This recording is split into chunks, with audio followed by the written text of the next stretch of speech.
Hello there and welcome to this week's edition of Dateline Lagos. I'm Loretta Achiogo. Today's package will highlight the Vice President's tour of ongoing projects at the Dangote industrial area in Lagos, including what is turning out to be the biggest refinery in the world. Journalists, media managers, and intellectuals honor a prolific writer and social commentator, Steve Ayoride, at the public presentation of his latest literary work, Cascade of Change. Also, Lagos State concludes its 2016 Public Service Week with more awards for outstanding workers. Now the gist.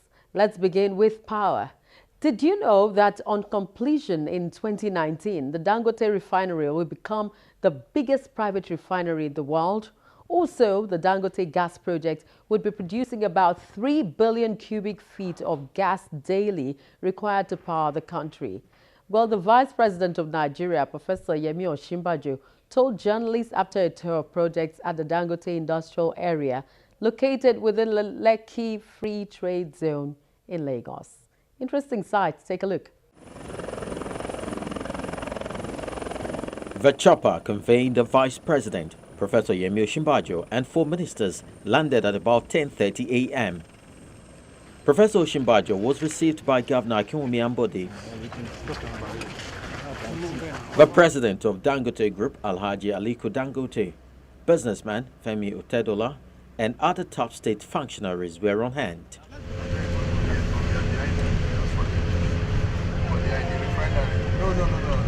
For about 2 hours, the Vice President and his entourage toured the Dangote industrial area to inspect ongoing projects.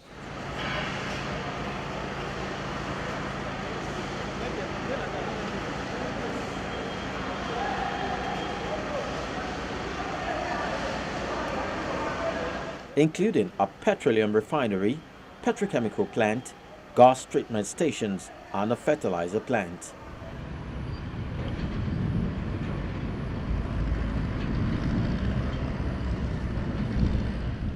After the tour, Professor Osinbajo told journalists what he saw on ground. He said the project, when completed, would permanently address the demand for gas required daily to power the country's energy sector. It is clearly possibly the largest industrial undertaking in Nigeria, and I venture to say possibly the largest in Africa. Here we've seen the refinery, which is meant to refine 650,000 barrels of oil a day, which by all projections is the largest in the world. There is the petrochemical plant, the fertilizer plant, which is also projected to be the largest in the world. And there's also the pipeline, there's also a pipeline production plant that's here. I think that it's an incredible industrial undertaking, possibly the largest and the most ambitious on the continent today. And it really is inspiring to see. That gas pipeline, now that is also meant to do about 3 billion scopes of gas daily. That's huge. If you consider that our current requirements are probably in the order of about maybe 2 billion or so odd. But this is incredible. If that can be done, it's a major strategic asset for Nigeria. It will boost our power supply tremendously. And certainly, for me, that's one of the most important projects that could be done in this country. And it certainly is going to be a major boost for industry and for power supply generally. The project are also seen as boosters to the economy of Lagos State in terms of job creation and ability to attract massive investment to the area. Lagos is on an expansive growth on the east side of Lagos and also on the west side of Lagos. There is nothing else that we can do as a government than to firstly commend Alhaji Dangote and secondly thoroughly support him, because he's gotten the vision of what the future prosperity of Nigeria should be than most of us and most Nigerians, and we must commend him. And beyond that, the Vice President coming to do this and visit us here is to also say that the federal government is in support of all the projects that he has been doing. You can just imagine or just visualize what that means to the economy of Lagos. Apart from creating jobs, direct jobs created here is 135,000 people. Indirect jobs, 100,000 people. And the income that will be generated from here to the federal government, it's over $500 million in another 3 years from a single individual. So it's important that we understand the depth of what has happened here today by this visit, and also use it as a platform to encourage other investors that Lagos is on the rise.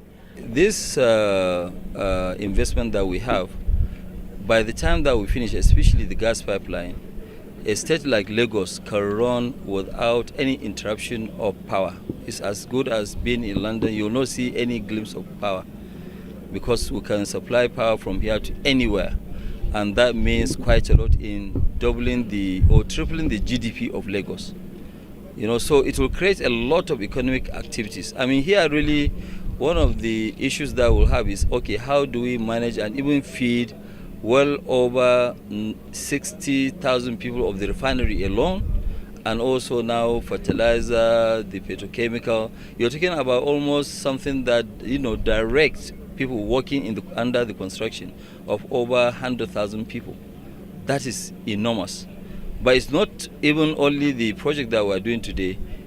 Our own is to be able to attract other investors. By the time that we are now here, you see that there will be a lot of people that will come and invest. Collectively, when you add what they want to invest, it might be as big or maybe bigger than our own.